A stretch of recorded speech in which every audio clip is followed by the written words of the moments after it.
Hello, hello, hello. This is V. Scott coming to you with our history and our heritage. We'll be talking about Nat Turner. He was an African American slave.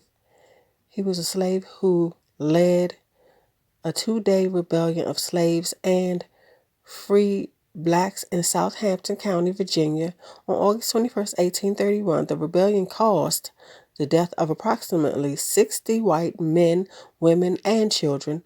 Whites organized militias and called out regular troops to suppress the uprising. In addition, white militias and mobs attacked blacks in the areas, killing an estimated 120, many of whom were not involved in the revolt. Nobody was arrested, tried, or executed for these crimes against black men, women, and children.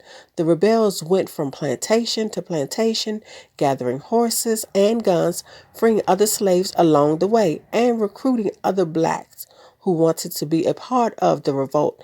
During the rebellion, Virginia legislators targeted free blacks with the Colonization Bill, which allocated new funding to remove them, and a police bill that denied free black trials by jury and made any free blacks convicted of a crime subject to sale into slavery and relocation. In, in the aftermath, the state tried those accused of being part of Turner's slave rebellion. 18 were executed, 14 were transported out of state, and several were acquitted. Turner successfully hid for 2 months. When found, he was tried and convicted and sentenced to death, hanged and possibly beheaded.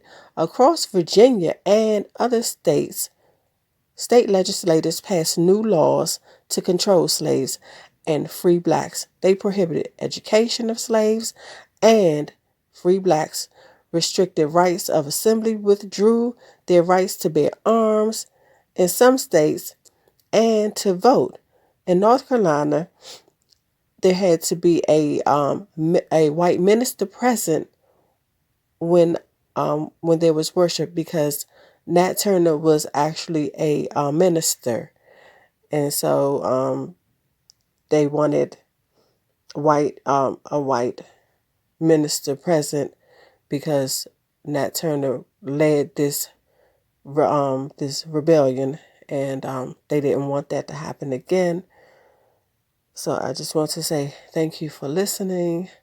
I know sometimes it's difficult to hear these things, but this is our truth, and this is what happened. And I do want to say thank you for listening. Be blessed and have a great one.